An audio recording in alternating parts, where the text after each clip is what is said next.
Hello YouTube! This may be a long video.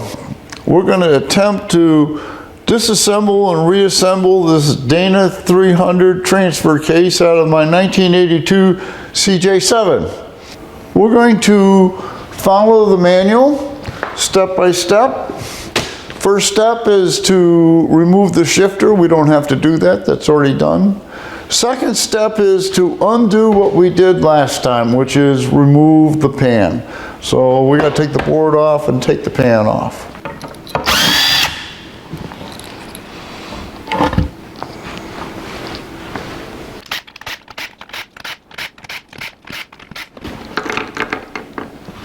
And we'll bag and tag all our bolts.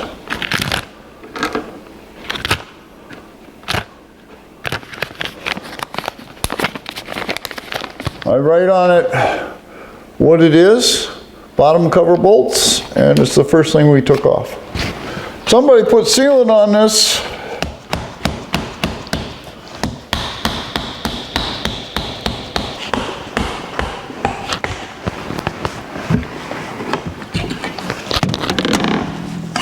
Look at that. Might as well clean it now.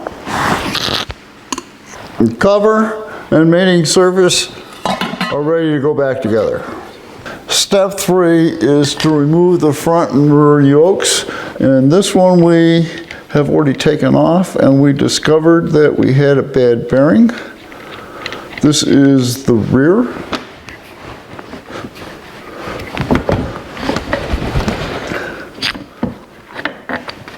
Off comes the rear yoke.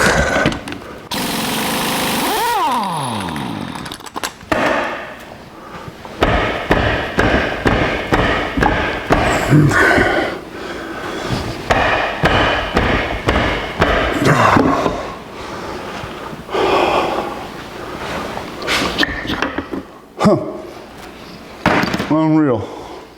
Number 4 is to remove the socket head screws attaching the input shaft support to the case. Remove the support, the rear output shaft, gear, and input shaft as an assembly. They're talking about this piece right here.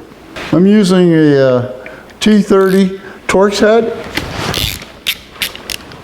and we'll just remove all these screws. They're also full of grease, so I don't want to round it. Book says this is put on with sealant and to use a putty knife to take it off. There we go.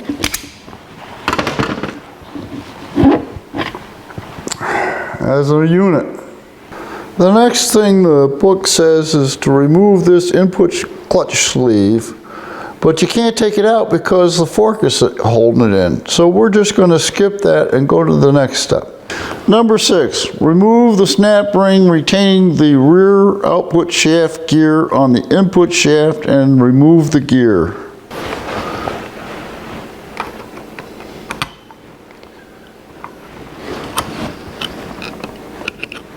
Oh my gosh. Oh boy, that's tough. And now let's take the gear off. There we go. I'll mark this as top.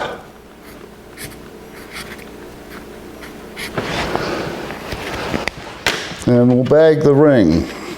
They say discard it. I don't know if I'm getting a new one or not. Number 8, remove the input shaft and bearing from support. Tap the end of the input shaft with a plastic mallet to aid in removal. Well, they skipped a step. In order to remove that bearing, you got to take this snap ring out. Okay, here it comes.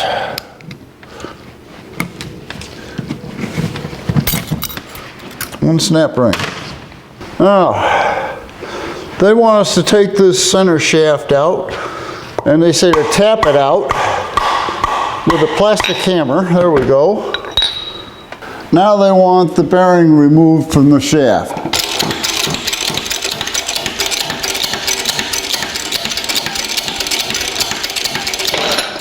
And there we go.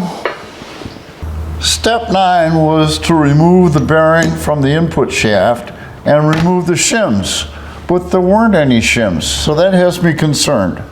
So instead of going in order, I'm going to jump to assembly, step number 9, where we put this thing back together as a unit and we can check the end play.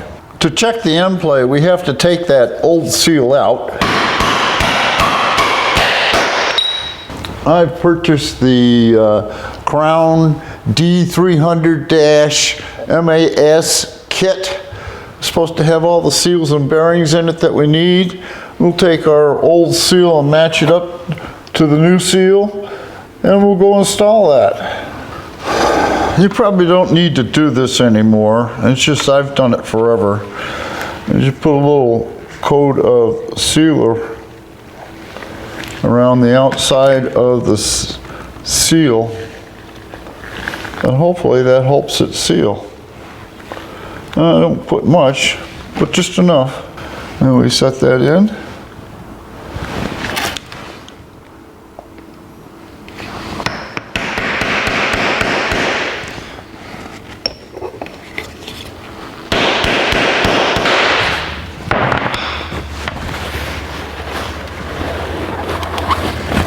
And there's our seal installed.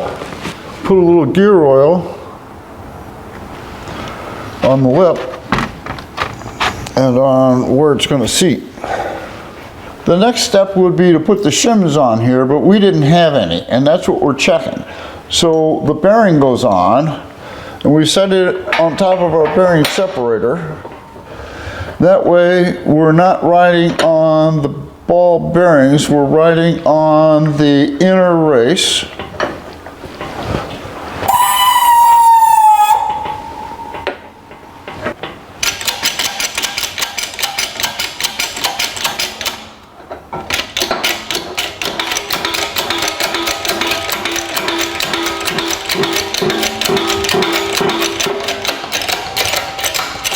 Okay, that's all the way down.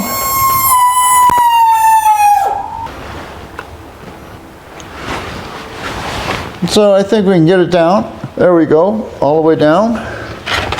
And now we got to put the snap ring in.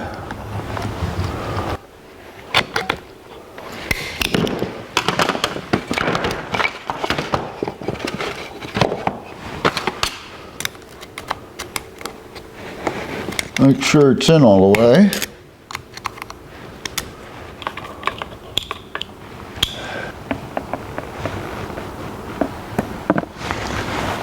I'll put a little oil in that bearing before we assemble. 12. Install rear output shaft gear on input gear and install new gear retaining snap ring. That's this gear right here that we wrote top on. We'll take that off and slide that on. Rebuild kit did not come with a new snap ring, so we're going to have to use the old one. Number 13, measure clearance between input gear and gear retaining snap ring using feeler gauge. Clearance should not exceed 0.003 inches. If clearance is over tolerance, disassemble input shaft and add shims between input shaft and shaft gear. So let's measure that. Measure with a 0.003 feeler gauge, and it doesn't go in, so that's why there were no shims there, because it doesn't need any. And now this unit is complete. Back to disassembly, step 11, remove intermediate shaft, lock plate bolt, and lock plate. We've actually had this bolt out before when we cleaned up the case. And we removed the tags and cleaned up the tags. Now we're going to take it out and take the intermediate shaft out.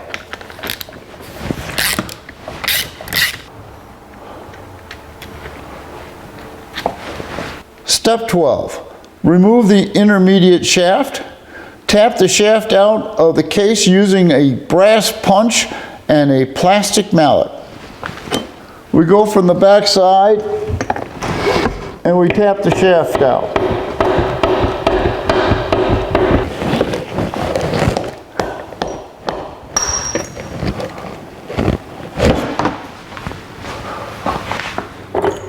There we go. Next we'll pull out the needle bearings that fell out when we pulled the intermediate shaft out. I guess we'll just pull the gear out.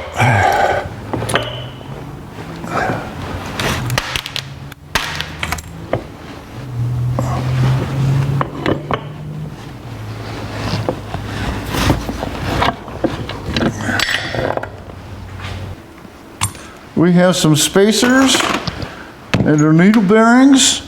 These are all going to be replaced. Number 13, remove and discard the intermediate shaft O-ring seal. That's right here on the end of the shaft.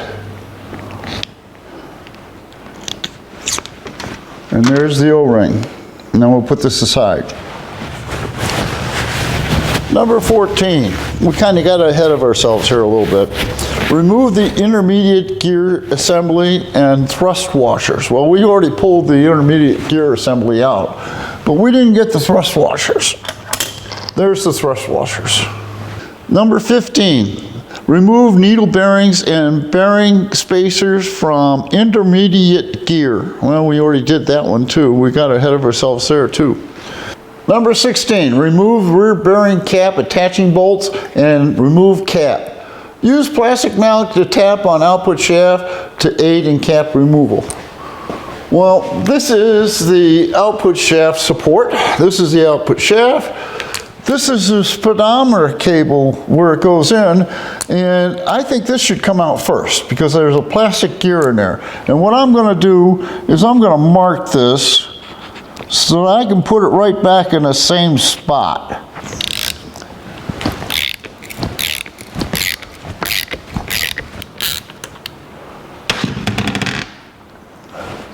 Now this should just pull out of there. Oh, it's an O-ring, but it does come out. And there's the speedo gear. So let's put this all in a bag. Now I think we can take the output shaft off. That's all 5 bolts. We'll bag them. What's going to happen here is there's a big gear in back of this housing, and it doesn't come out of the case. So what happens is this housing comes off the shaft stays in place, but the shaft's going to want to come with it. So as we take this off, we'll tap the shaft in. It said to use a plastic mallet to aid in the removal of the cap. That came right off.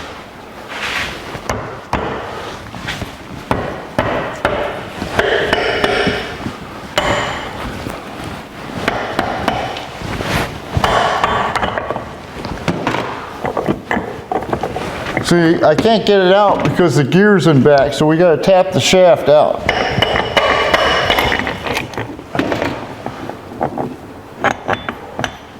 Okay.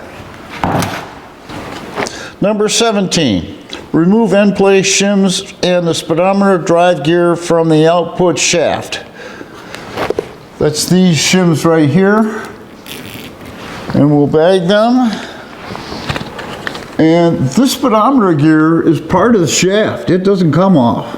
So I don't know what they're talking about. Number 18, remove and discard the rear output shaft oil seal. Remove the bearings and the bearing races from the rear bearing cap. Step number 18 is to remove this bearing. This is the bad bearing that caused us to have to rebuild this thing in the first place. So I don't care about the bearing. I'm just going to bang on the bearing.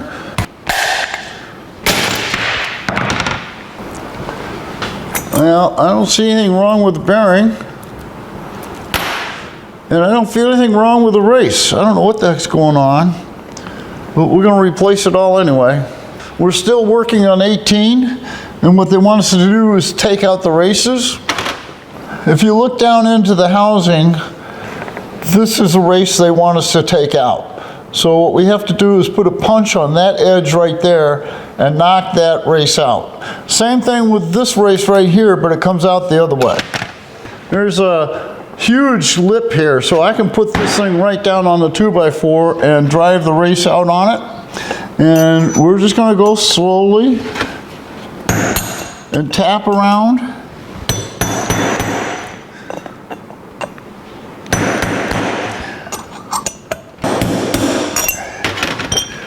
And there we go. And now we do the same thing for the output. I'm going to get a longer punch. There we go. There's that race. That one goes there. Well, I don't see anything wrong. Okay, we've skipped ahead to assembly of the rear bearing cap. And number 17 in assembly is install rear bearing cap front bearing race. And that's this race right here. The cone goes out because it faces onto this bearing like that. Okay, that race is bottomed out. Now let's put the rear one in, assuming that's a number 18. Number 18, install rear bearing cap, rear bearing race using tool. I have a bearing installer that fits into the housing but doesn't fit into the race. So I'm not going to be able to use this to go all the way down in. So what I've done is I've taken the old race and ground down the outside of it so that it fits down inside. And I use that to put it the rest of the way in. So here goes the new race.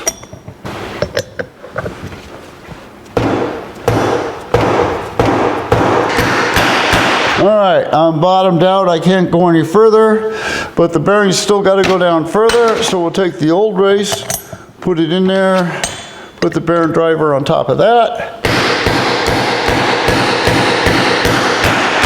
We're down. We'll take the old bearing race out, and the new bearing race is seated. We'll put some oil on that bearing. Number 20, install rear output shaft yoke oil seal using tool.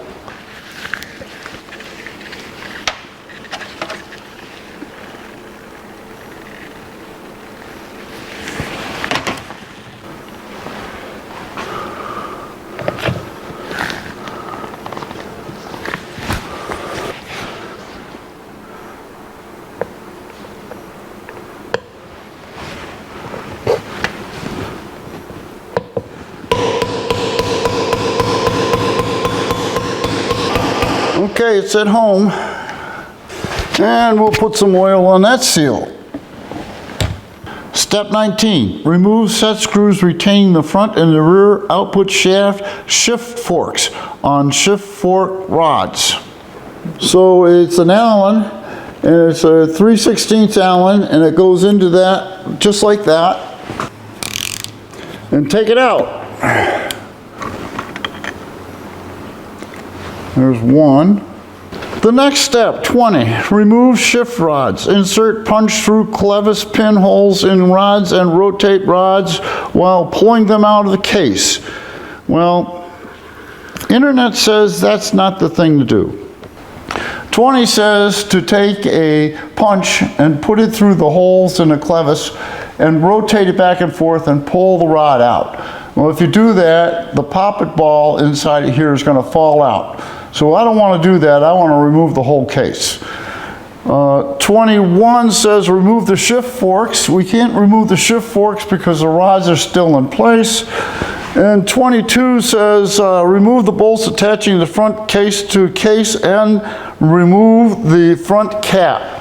So that's these bolts, and that's what we're going to do. We're going to take these bolts out and pull the shift rods out together, and then we can take the forks out.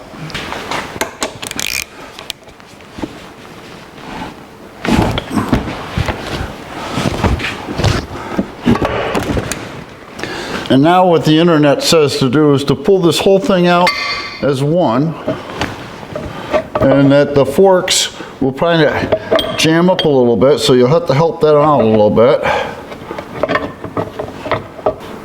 And we just keep wiggling, and there we go. So they want us to take out the shift forks now.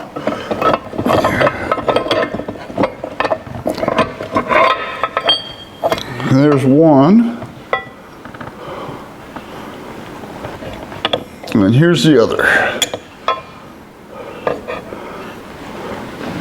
Remember the clutch sleeve back at number 5 that we couldn't get out because the fork was engaging the clutch sleeve?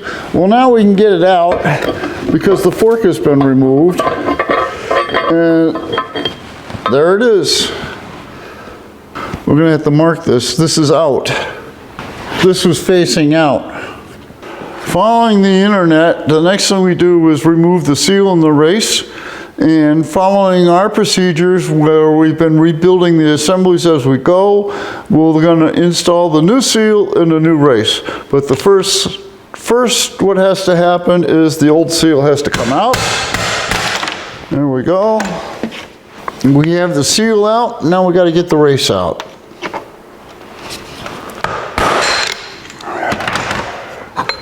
One race. So this race goes here. So we want to install it like so in the housing.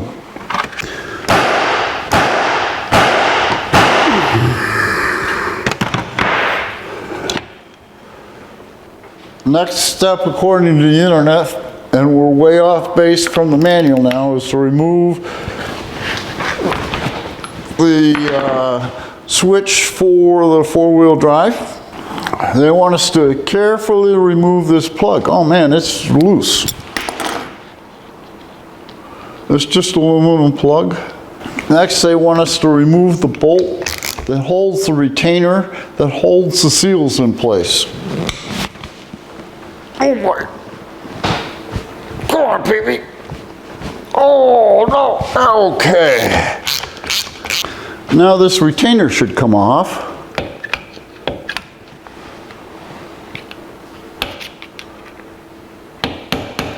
There.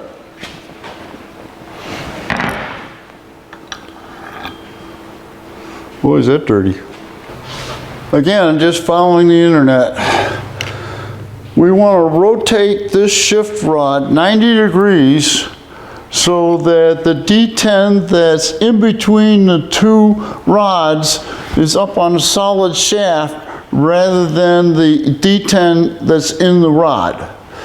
And you want to move the rod that's away from the shifter here, not this one.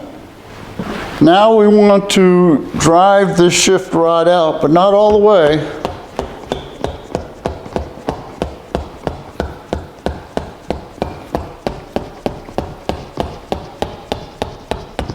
Down flush. See, here's the D10 we rotated it away. 90 degrees and it would be back over there. Now they say take a 1/2-inch copper pipe and drive it in the end. What I did is I actually sanded this down a little bit so there should be clearance.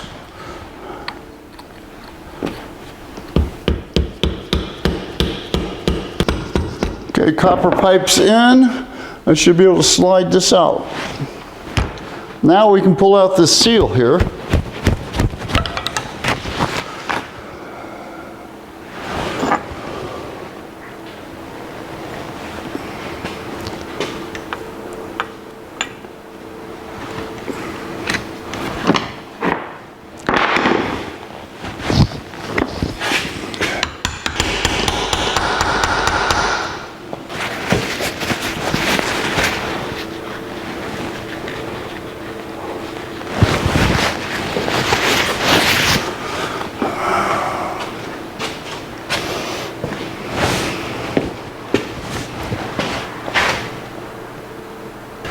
Now, while this one is still in there, holding the D10, we can turn this one 90 degrees. And I'm going to take the original rod and I'm just going to use that as my drift.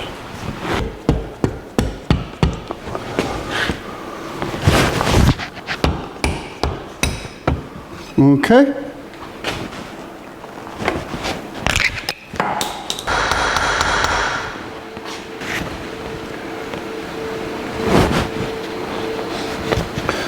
I cleaned out the shift rod and I'll put some oil on it.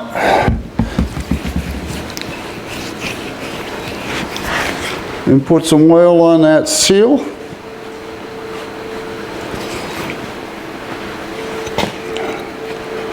And we'll put the shift rod back in, like so.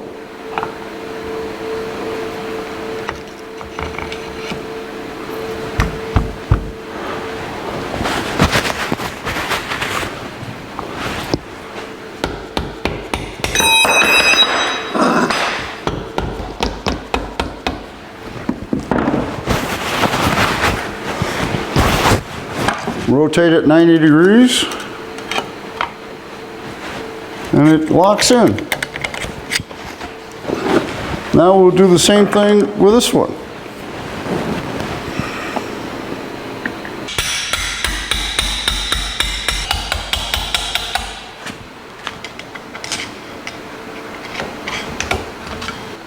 And there we have it. We didn't have to take the poppet valves out. With just a little bit of sealant on the threads and not on the base, because this has to be able to ground, we'll screw it back into the housing.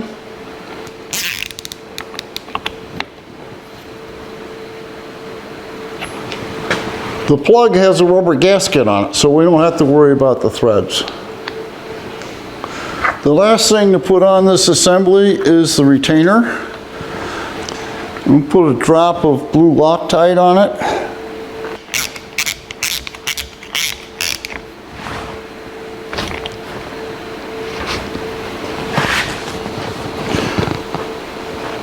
Okay, this assembly is now complete. We're now at step 25.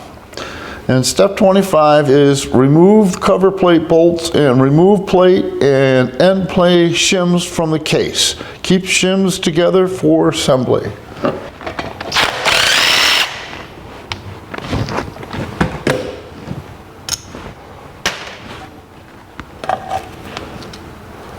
We got one thick shim, one thin shim, and nothing on the faceplate, and we can pull this race out. 26, move the front output shaft towards the front of the case.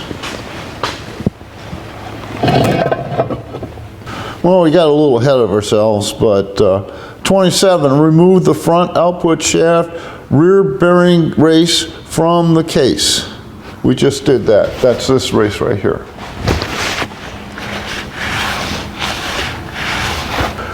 28. I'm not going to read it. It's long, and I don't like it. What they want you to do is to block this up with a block of wood and then drive this gear, drive this gear and this bearing off together. We're going to use the shop press. In order to press the bearing off of this gear, we need a flat surface. So we got to take these studs out.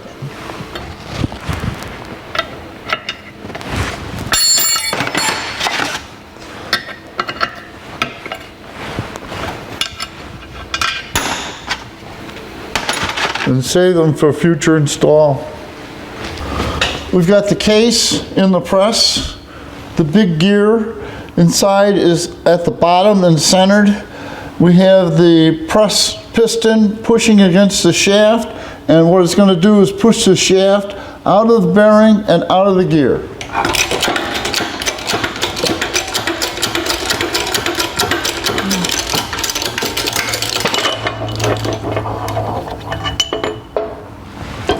So there's the shaft,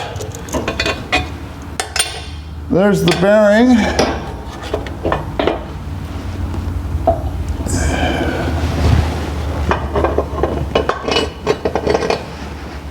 and here's the gear, and it went together like this.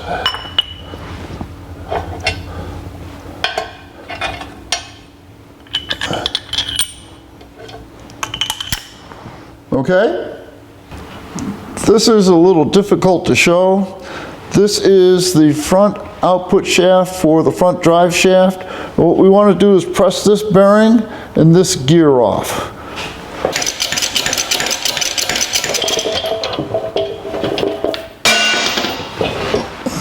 That was the socket that fell. So this is the way it came apart. This is the front output shaft. This is where the front yoke goes. We want to remove the gear and the bearing.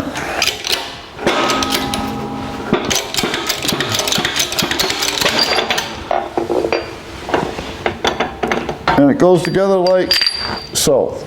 Number 34, remove input shaft rear needle bearing from the rear output shaft using tool, support output shaft, and vice drain bearing removal. This is the bearing they're talking about. It's called a blind bearing. And I do have a puller for that. That's this. And what it does is go down inside, but that doesn't do it all. This screws into this and expands the end of it, like so, to get around the bottom of the bearing. And then we'll put a slide hammer on it and tap it out. Didn't realize I had this set up. I should have used this first. What do you do when the nail won't go in? You use a bigger hammer. So what we're going to do is use a bigger puller.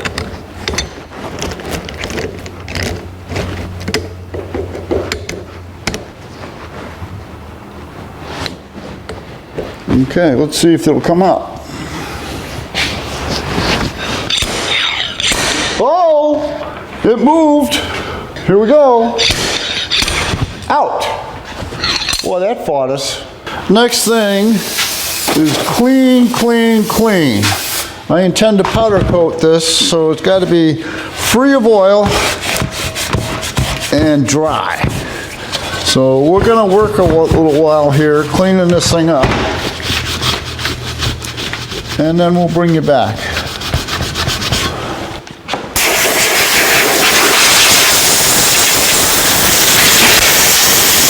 To powder coat this, we need to tape off everything that we don't want powder on. And that's every machine surface so far as I'm concerned with. Well, we're about ready to spray the powder on our transfer case. And I'm going to turn the vent system on because this is going to be a fair amount of powder and I don't want it in the shop.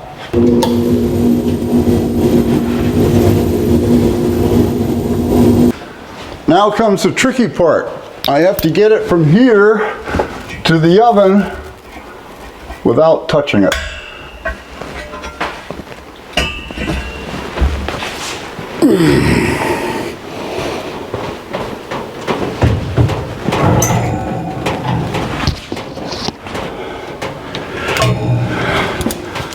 Mission accomplished.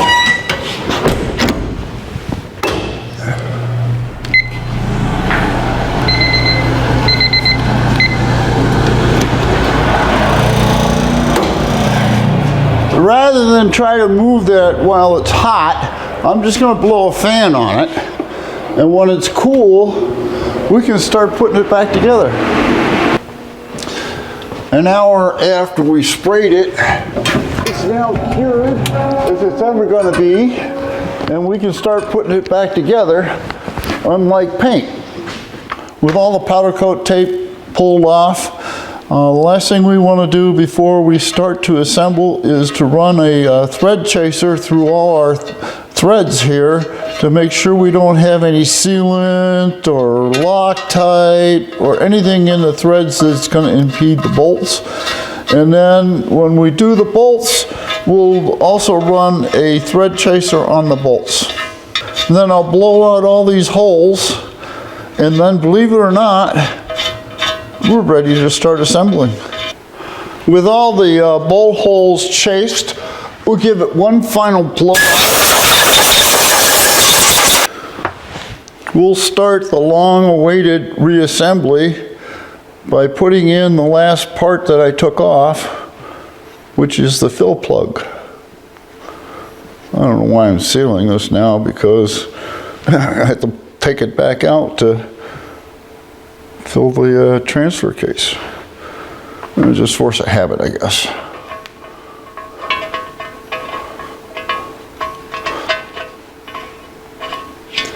It helps it go into it, lubricates it.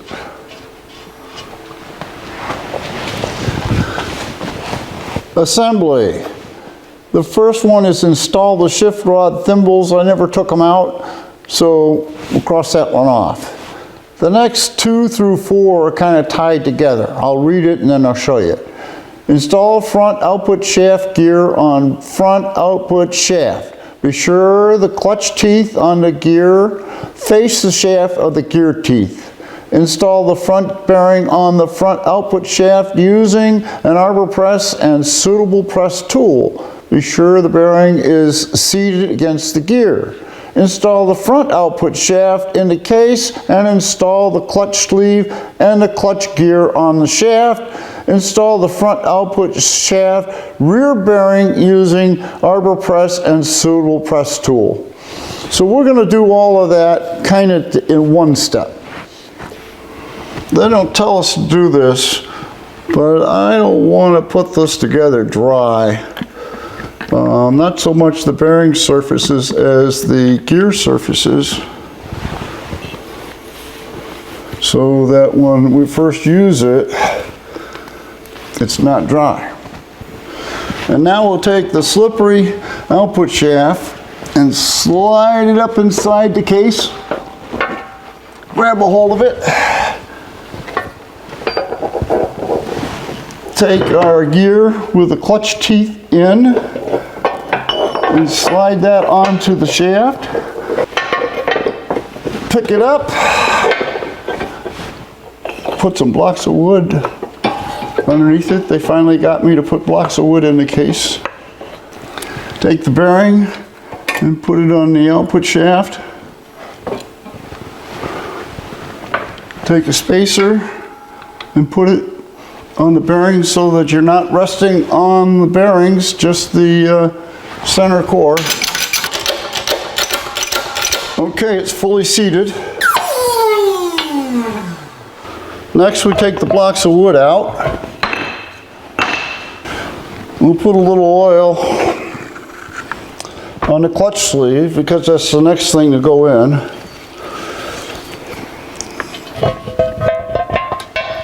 And slide it onto the output shaft. Then take the last gear, and I don't know the name of it, I'm sorry, but the clutch teeth go in.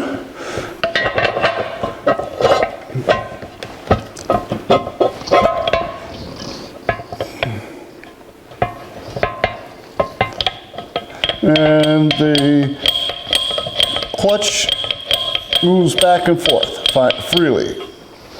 And finally, what they want us to do is then we'll put the bearing on.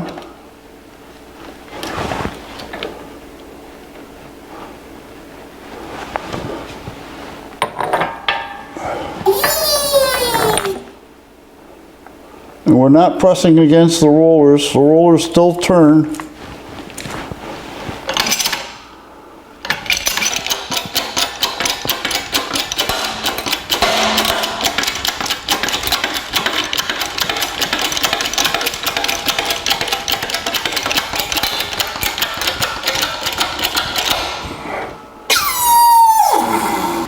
And we'll put some oil in this bearing. 7 and 8 are kind of grouped together too. 7, position the rear output shaft clutch gear in the case and insert the rear output shaft into the gear. Number 8, install the thrust washer and the front bearing on the rear output shaft using an arbor press or suitable press tool. First, they want the rear output clutch gear with the clutch teeth facing into the case, inserted into the case.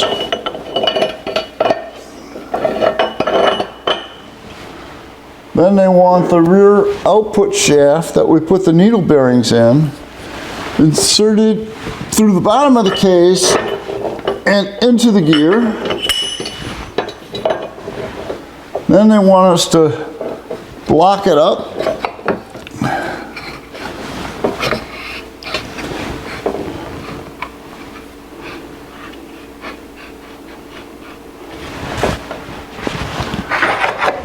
Put a thrust washer on and put our bearing on.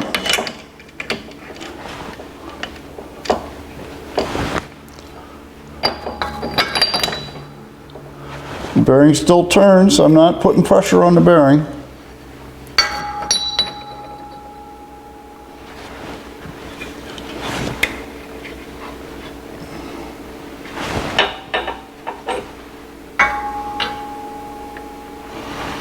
And we'll press it on until it's bottomed out. Steps 10 through 13 we did when we took the front housing apart and reassembled it, and we checked for our 3/1000ths of the clearance between the snap ring and the gear, and that was all good. The step number 14 is install the clutch sleeve on the rear output shaft. All right, there's the rear output shaft, and there's the clutch sleeve, and there it goes on. Number 15, apply Loctite 515 or equivalent sealant. Loctite 515 is an anaerobic sealant. It cures in the absence of oxygen. I'm going to use Permatex 51813, which is also an anaerobic gasket maker and cures in the absence of oxygen. The thing with the Permatex is they also want you to use a surface prep, but research says the surface prep is a cleaner, and it does help the anaerobic gasket maker cure if the metal is porous, and I'm not worried about that. To continue, to mating surface of output shaft support and install assembled support shaft and gearing case. Use 2 support bolts to align the support on the case and tap support into position using mallet. The name of the game here is clean. Make sure it's clean.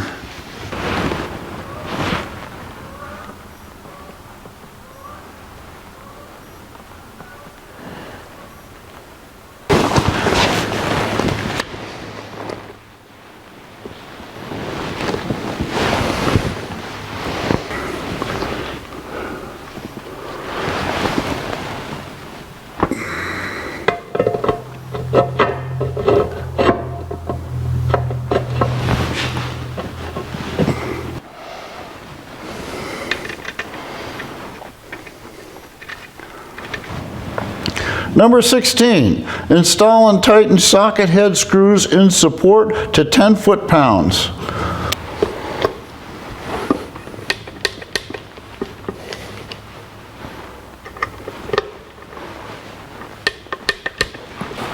Now we can wipe this excess gasket off. 21 through 25C are all related. And it has to do with installing the speedometer gear and end-plate shims, install the rear bearing cap, tighten the bearing cap down, install the output shaft yoke and tighten it to 120 foot-pounds, and then check the output shaft end play. And if it's not correct, you have to take it back apart again. So what I'm going to do is put it together like they're saying, but I'm not going to put any sealant in until we know the end play is correct. What they're saying is to install the original shims onto the output shaft, and then we have already put this together. Install the cap.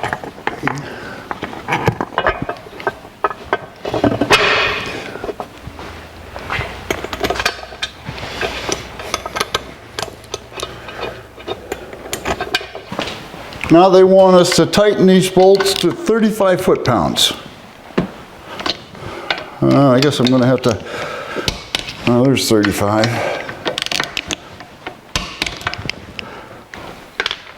We'll put some oil on the surface where that seal is going to run. And we'll install the yoke and tighten to 120 foot-pounds.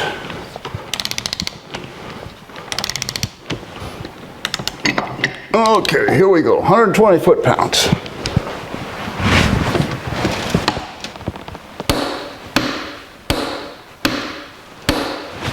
That's 120 foot-pounds. They want you to set up a dial indicator like this, and they want to see 1 to 5/1000ths end play in the output shaft on the transfer case. And the way you do that is you pry the gear back and forth and see how far the needle will move. So this is one way. It moved a 1/10. And this is the other way.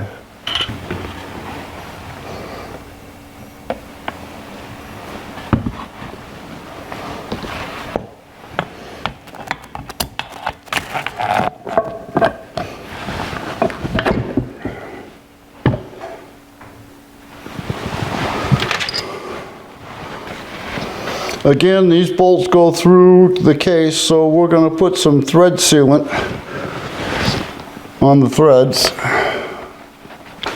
We'll torque to 35 foot-pounds. Now we'll put the yoke on, the washer, and a brand new lock nut. And torque to 120 foot-pounds.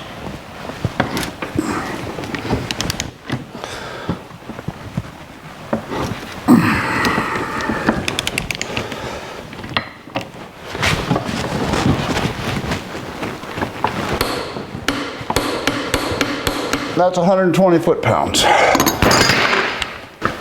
As they didn't tell us to take it out, they're not going to tell us to put it back in.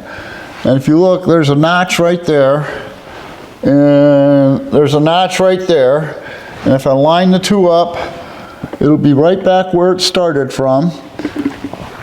With the speedometer cable gear plugged in and the correct notch lined up with the notch in the housing, when we turn the output yoke, the center of the speedometer gear is also turning, so we know we have it engaged, and we can lock it down. We'll put a drop of Loctite on the bolt.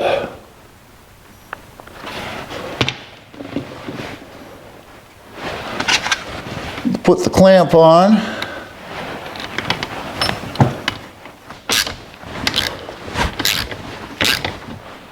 And we're getting closer and closer. Number 26, install the front output shaft rear bearing race. That's this race right here. We'll put a little oil on it. This is what they call a floating race. It doesn't get pressed in. It just gets inserted here and it floats back and forth. Number 27. Install the front output shaft end, play shims, and cover plate. Tighten cover plate bolts to 35 foot-pounds. They're going to do the same thing they did on this, where we're going to check end play. So I'm not going to put any gasket sealer on here. I'm just going to put the original shims in, which I've cleaned up, and we'll see where we're at.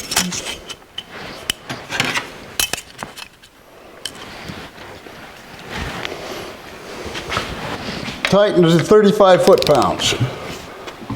We have to go a little out of order right now, and that's because we assembled this beforehand and we still have the rods in. So we have to slide the rods in with the faceplate, and that means the forks have to be in place so that the rods can slide through the forks. And before we can put the forks in, we need to change the ends. The clip will come off by just taking a screwdriver and working your way around, and the clip will come off. Take the new one with a pair of channel locks and squeeze it down onto the fork and into its slot. And now we're going to put the forks in, and we stick it into the case, and we want to put it into the clutch slider, the one that we couldn't take out in step 5. Now we want to slide the fork into that slider.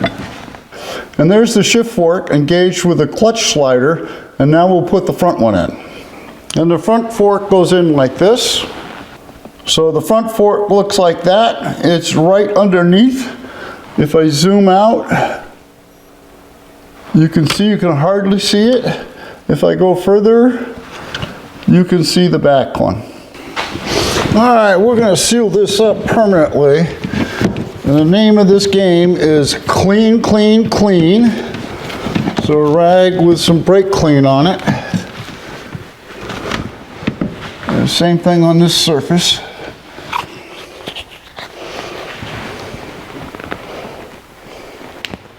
Remember, got a lot of time with this because it doesn't cure until it's absence of oxygen. So it does not start to cure until it's bolted up. So you got time to play with this. This did come with a gasket, the rebuild kit, but I'm not using it because it would change the end play, and I'm using the original shims, and I'm hoping I don't have to play with them. And it was originally sealed this way. It didn't have a gasket there. So that's the way I'm going to try to put it back together. And we did put oil on that bearing, so we're going to start putting this in. And what we have to do is get the shift rods and the forks to line up. Okay, we're up against the back.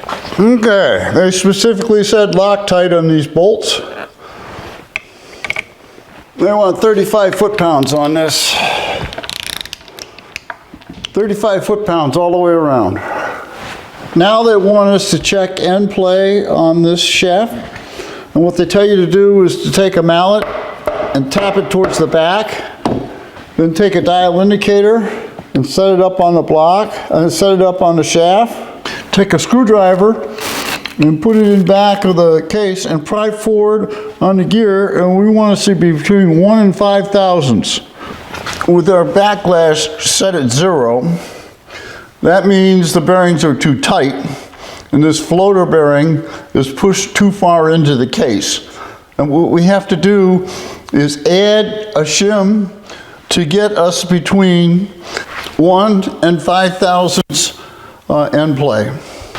Let's turn it around so we can get to that back plate.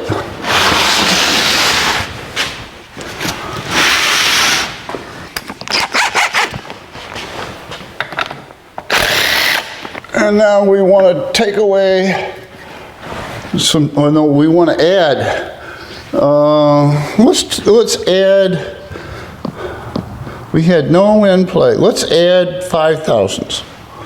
I have a dilemma here. I went through all the shims that came in the pack, and this is the thinnest one they have, and it is 10 thousandths. And we wanted 5. So if I put that in there, we're probably going to have too much end play, but let's try it. And torque to 35 foot-pounds. Remember how they told us to set the end play. They said, take a plastic mallet and hit the shaft so it's all the way back. Put your dial indicator on there, zero it out, and now pry the gear forward. And it looks like 8. Let's take it apart, measure the thickness of the whole pack, and see if we can reduce the whole pack by 2 thousandths.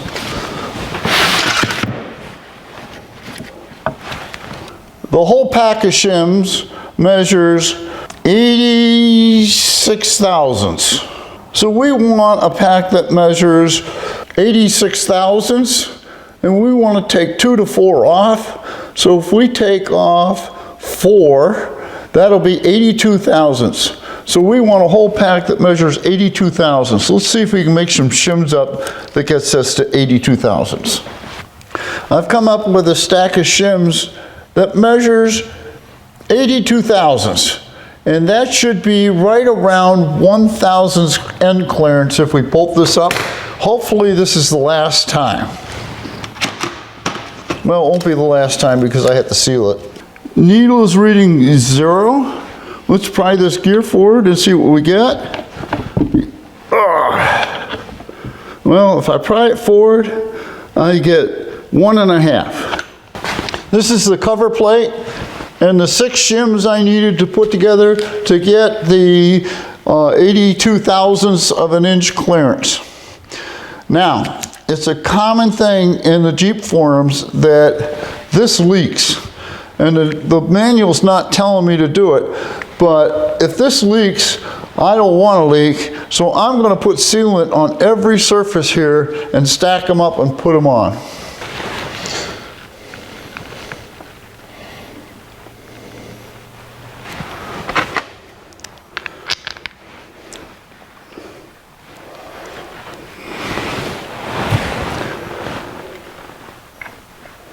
These 2 bolts are just holding everything in line. I'll take them back out, but I'm going to put some thread sealant on this because this goes through to the case. And now I'll take this one out and seal it. Torque to 35 foot-pounds.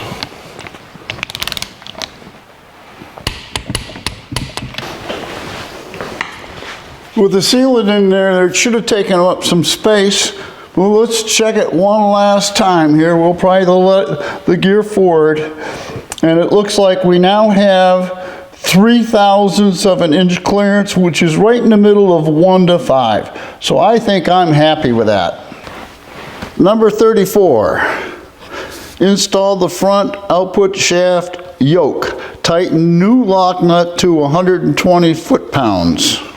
Put some oil on the seal. We already did that, but we'll put some more on. And we'll put some on the surface where it's going to ride. And spread it around. Put the yoke on.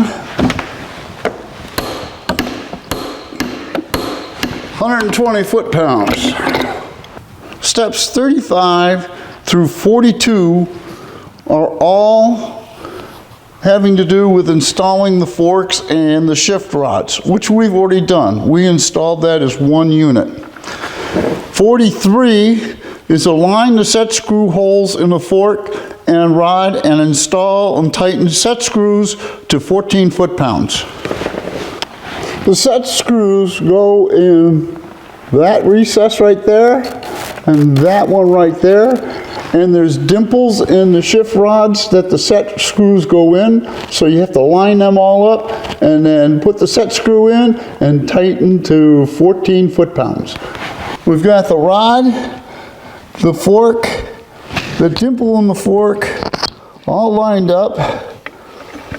And we'll screw that set screw in and tighten to 14 foot-pounds. And now we got to do the front fork. Steps 44 through 49 are all tied together. Step 44 is insert special tool in the intermediate gear and install the needle bearings and spacers in the gear. No directions on how to do that. 45, install the intermediate gear thrust washers in the case. Be sure the washer tangs are aligned in the grooves in the case. Special note, the thrust washers can be held in place with petroleum jelly. Well, we're going to do that with the needle bearings also. 46, install a new O-ring seal on the intermediate shaft. 47, position the intermediate gear in the case. 48, install the intermediate shaft in the case bore. So this is how we're going to do it. This is the structure they want us to build inside the gear. A spacer, a needle bearing, another spacer, another needle bearing, and another spacer. These are the spacers that are provided in the kit, and they're nothing like the spacers that were in the gear to start with. So we're going to use the old spacers. The spacers have no wear to them, so there's no reason why we can't use them over. There's 24 needle bearings for each side. So here we go. And I'm going to put a needle bearing there. And it's going to want to slide down. The needle bearing on that side, there it goes. Stay up there. Stay up there. Put the spacer in there, and I want to turn it upside down so that the spacer and those needle bearings are standing upright in the bottom. Then I'm going to slide the intermediate spacer down on top of the two needle bearings that are already in there. And that'll keep that will keep the middle spacer in the center. And now we just go around and put these needle bearings in, 24 for a side. It's 2, 3, and one more is 24, and it fits snugly. We put our end spacer in, and we flip the bearing over, and do the whole process again. Okay, 24 needle bearings on that side, and an end spacer. Now I've tried the Vaseline trick on these, and it doesn't work. And we'll put a little Vaseline on,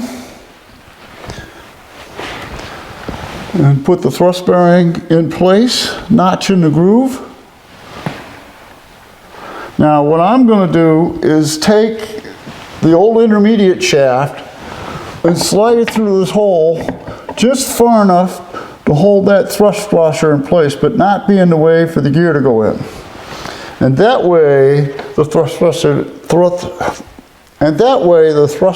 doesn't fall off. And we'll do the same thing with the front one, except we'll use the new shaft and slide it in just far enough to hold that front washer. We have the gears all in neutral so they can do what they want. And we'll take our assembly and work it into the case.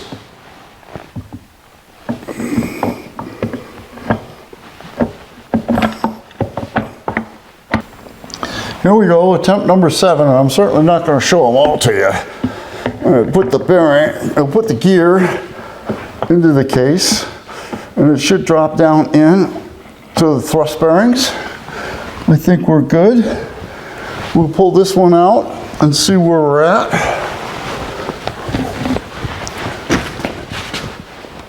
It looks pretty darn good. It's down just a little bit. There we go. Tapped in real nice. The shim from the back falls out. Everything stayed in place. We're down to the O-ring. Put a little Vaseline on that O-ring so it doesn't get nicked when it goes through that hole. This is the back side of the intermediate shaft coming through the case, and there's no seal or provision for sealing it, for oil to come out. And I'm going to take a little sealant and just put it in there. They don't say anything, but I can't believe that there's nothing in there to keep the oil from coming out. Okie dokie. Let's drive that the rest of the way in. We're back to the front side. There's our O-ring. We're going to have a little difficulty getting beyond the O-ring. Well, I guess maybe not.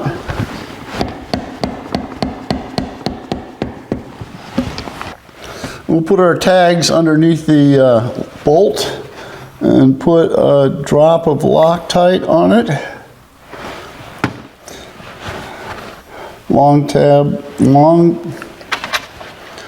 Long tag towards the top.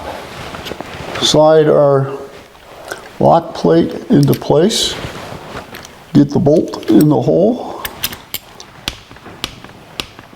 23 foot-pounds. This is an important step, number 50 here. Number 50 happens to be the last step. So we cross that off and it says, install bottom cover and replacement gasket. They actually want us to use a gasket. Apply Loctite 515, I don't have it, or equivalent sealant to mating surface of cover. Install and tighten cover bolts to 15 foot-pounds of torque.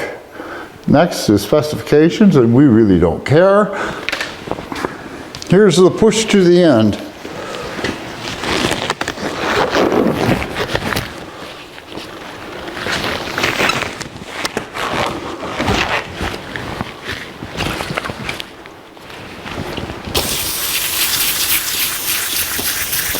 Brake clean. Clean our surface.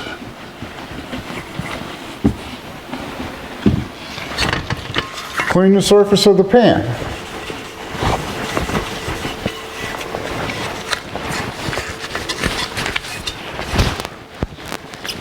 Orientate the pan so it's correct. Get the gasket. Orientate the gasket. Gasket goes like that. Never used this stuff before.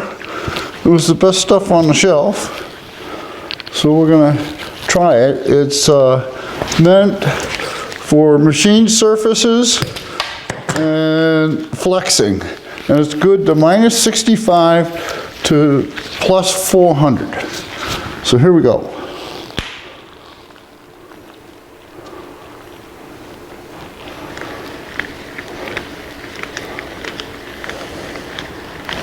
All right, do you remember how the gasket goes? I do. Goes just like this. Oops, something's wrong. What the heck?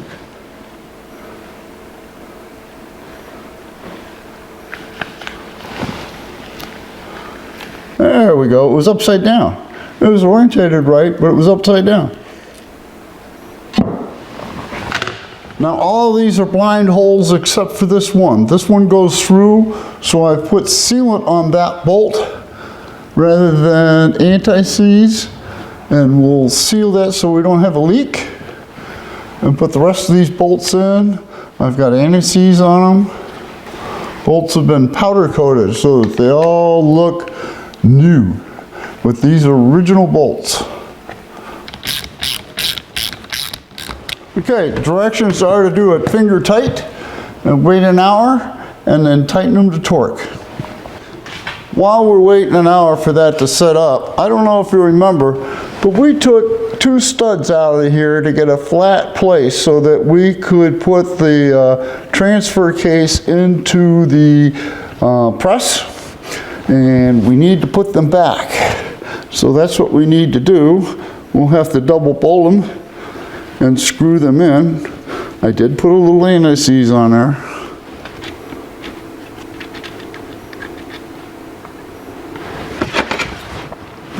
We'll double nut it. We'll put 2 nuts on the stud, tighten the nuts to each other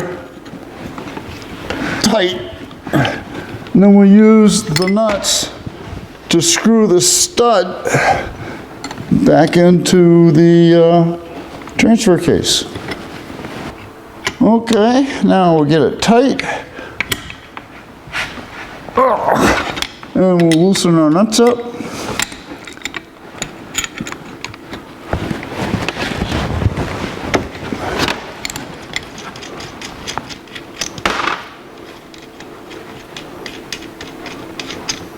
And our studs are installed.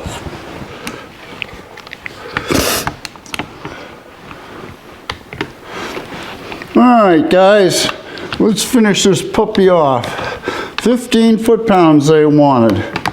Well, I think we accomplished what we set out to do, and if you enjoyed this video, there will be more.